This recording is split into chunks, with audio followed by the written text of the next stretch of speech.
안녕하세요. 백성문화대학교 안경광학과 박창원 교수입니다.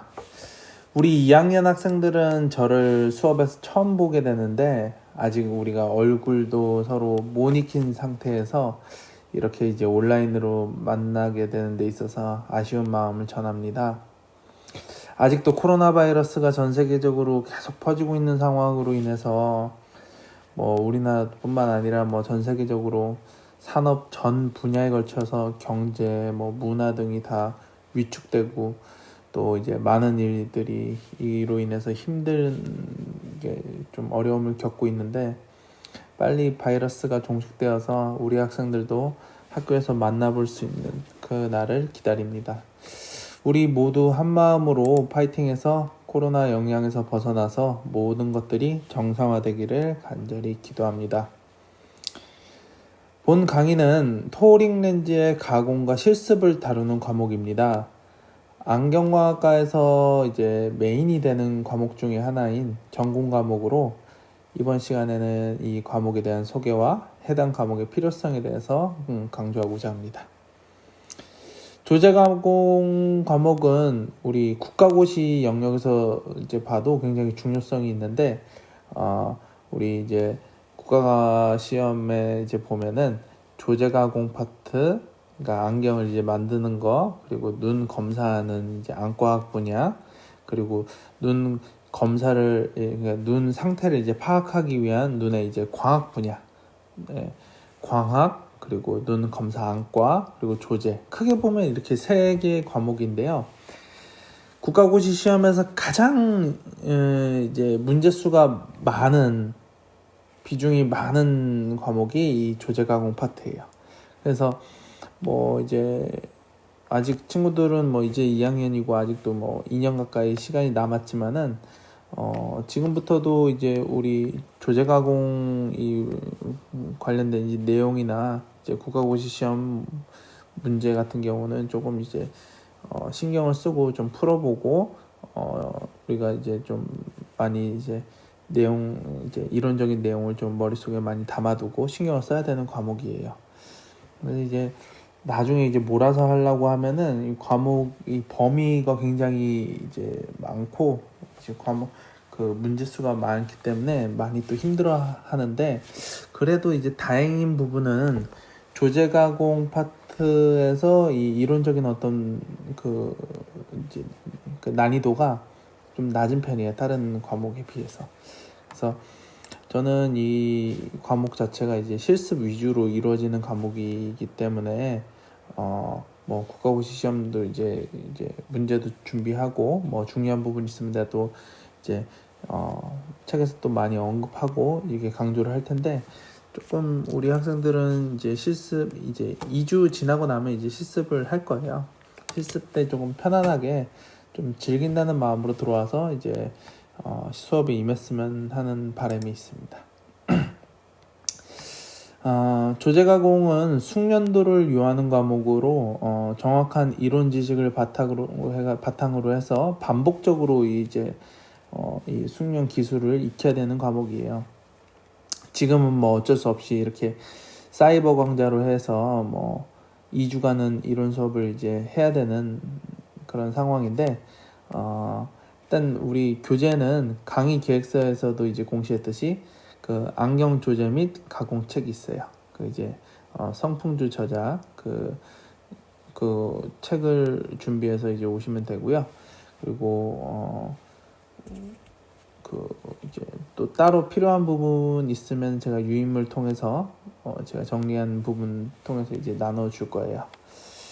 우리 안경광학과에서 이제 이루어지는 직무 수행 능력을 크게 보면은 눈 검사 파트와 조제가공 파트로 이렇게 나눌 수가 있는데, 여러분 대부분 아마 안경을 쓰고 있을 거예요. 안경을 안 쓰는 여학생들 같은 경우도 콘택트 렌즈라도 쓰고 있을 텐데, 거의 대부분 이제 그 안경원에 한 번씩은 이제 들렸던 그런 경험이 있을 거예요. 그때 기억을 더듬어서 이제 보면은 안경원에서 안경사가 가장 먼저 어떤 것을 했는지, 어떤 이제 일을 진행했는지 한번 떠올려 보세요. 보통 일반적으로 안경원 가면은 이제 먼저 눈 상태가 어떤지 뭐 근시가 있는지 원시가 있는지 눈 상태를 먼저 점검을 할 거예요. 그래서 눈 상태를 이제 확인을 하고 그 상태에 맞춰서 또 이제 안경테와 렌즈를 또 설명을 하고 그 이제 렌즈에 대한 부분도 이제 굉장히 이제 다양하거든요. 테도 그렇고 렌즈도 그렇고. 그래서 상품 지식에 대한 부분을 안경사를 통해서 내용을 전달받아요. 그리고 이제 안경테가 선정이 되면은 그 이제 안경 가공하는 작업까지 이제 들어가게 돼요. 그래서 이렇게 이제 안경원에서 직무의 그런 어떤 수행 그 과정이 안경 눈 검사를 하고 안경 그 테와 렌즈를 고르고 그에 대한 지식을 내용을 전달을 받고 그리고 이제 안경이 가공되는 이런 형태인데 이 여기서 이제 안경이 가공되는 이 안경 가공하는 이 부분이 우리 과목의 주 내용입니다. 이제 원형의 큰 렌즈를 안경 공장에서 이제 공급을 받아요. 그러면은 그 원형의 큰 렌즈를 가공을 해서 안경테에 삽입되는 거. 근데 이제 조금 세부적으로 보면은 단순히 그냥 안경 렌즈를 깎아서 넣는 게 아니라 안경 렌즈 안에는 요 이제 광학 중심점이라는 게 이제 존재를 하고요. 그 광학 중심점을 눈 이제 개개인의 이제 안경을 장용하는 사람들의 그 동공에 맞춰서 이제 그 설계를 하고 그 설계를 한 걸 토대로 해서 안경 안경테와 안경 렌즈 가공해서 이제 삽입되는 데까지 그게 이제 조제 가공이에요.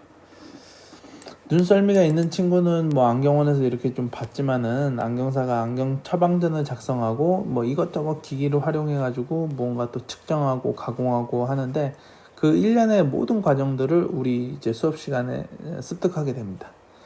최근에는 이제 뭐 자동화 기기가 굉장히 많이 발달해서 안경사가 조제 가공하는 데 있어서 많은 업무가 이제 많이 생략이 됐는데 우리는 되도록이면은 수동으로 안경 설계하고 또 안경 렌즈 이제 가공하고 뭐 자르고 다듬고 뭐 이런 모든 부분을 수동으로 이제 많이 익힐 거예요.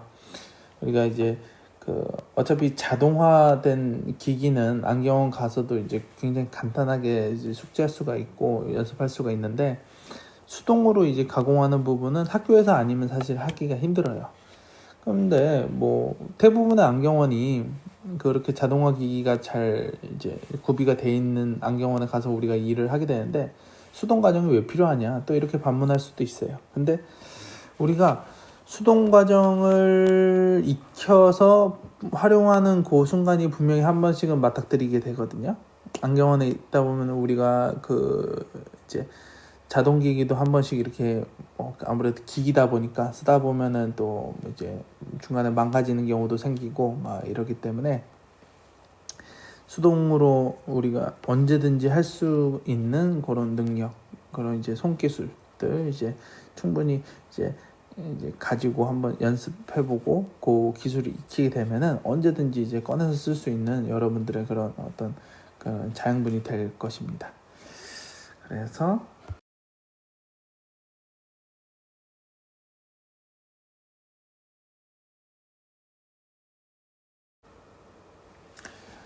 이 페이지에 나와 있는 올바른 안경 저제 가공이 수행되려면 그래서 1번 안경 처방 검사 기술 검안 옵토메트리 시력 검사에 대한 부분 그리고 두 번째 상품 지식 습득 그리고 세 번째 이제 안경 처방전 해석하고 작성하고 그리고 그거에 따라서 정확하게 그거에 맞는 조제 가공하는 것 모두 다 이제 중요합니다.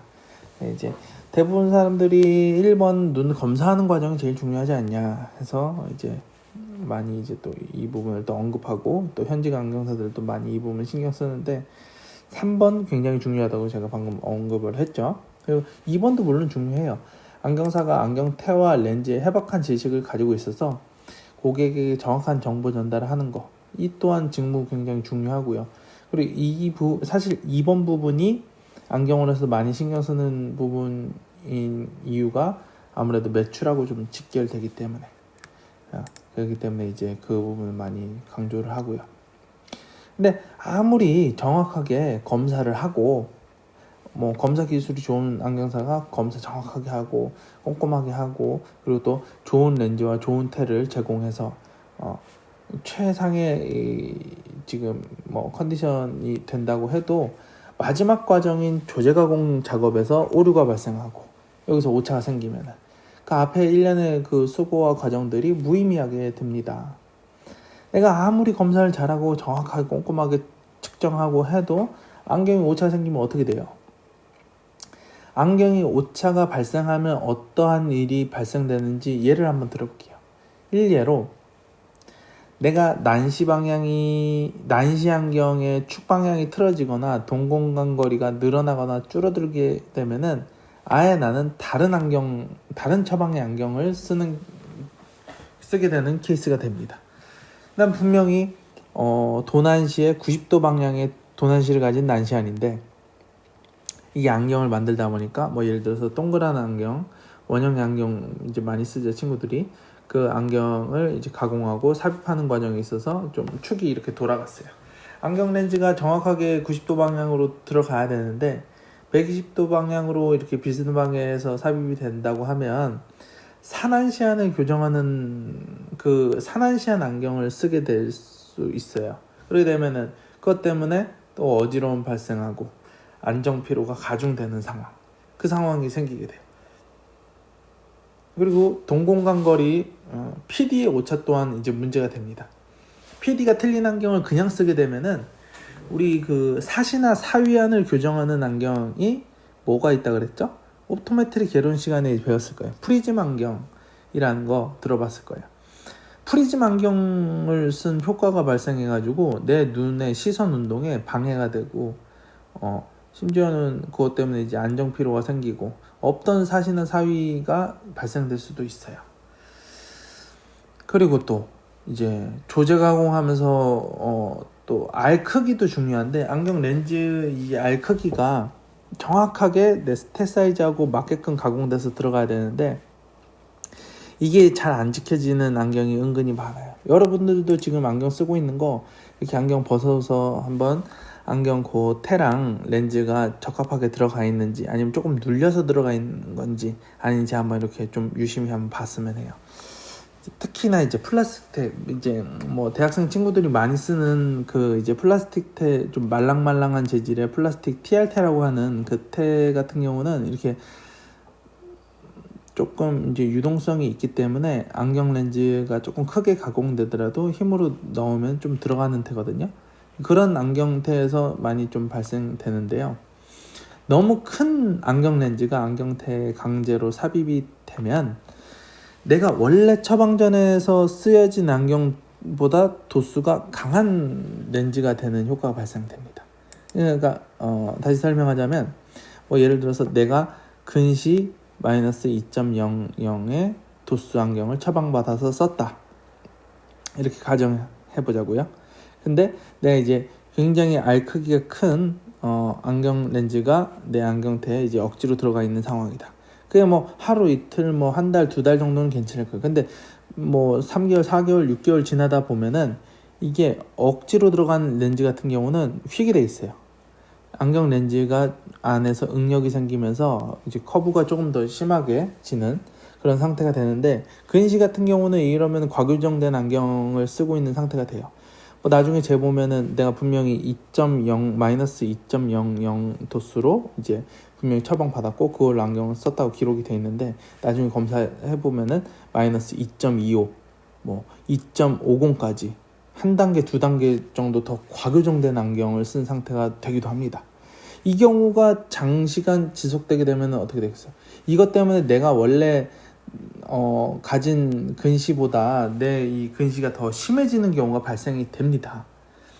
그래서 안경의 조제 가공은 처방전대로 정확하게 섬세하게 신경 써야 되는 거 중요하고 가공된 안경은 다시 한번 이것도 점검하고 그리고 점검했을 때 이제 문제가 확인이 되면은 그걸 이제 수정하기 위한 노력을 하고 수정하다 안 되면 다시 폐기하고 새로 이제 안경을 가공하는 그런 부분 중요해요.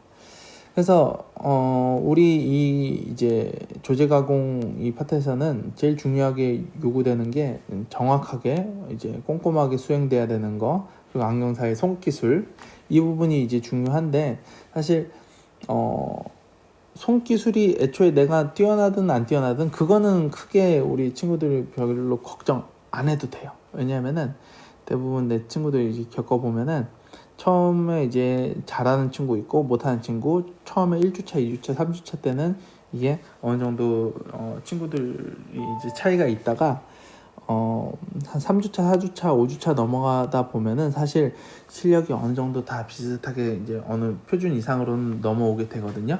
그래서 우리 수업 시간에 잘 듣고 실습 많이 하고, 그리고 또 내가 이제 사실 지금 이제 온라인으로 우리가 이렇게 만나게 돼서 이제 좀 그렇긴 한데, 실습 시간에 항상 이제 교수가 이제 코멘트하고 하나하나 1대1로 코치하는 부분이 있기 때문에, 그리고 이제 충분히 이제 실습 연습할 수 있는 그 시간이 이제 우리에게 주어진 시간이 넉넉하기 때문에 그런 부분은 걱정 안 하고 따라오시면 될 것 같아요. 네, 잠깐 쉬었다가 다음 강의 가겠습니다.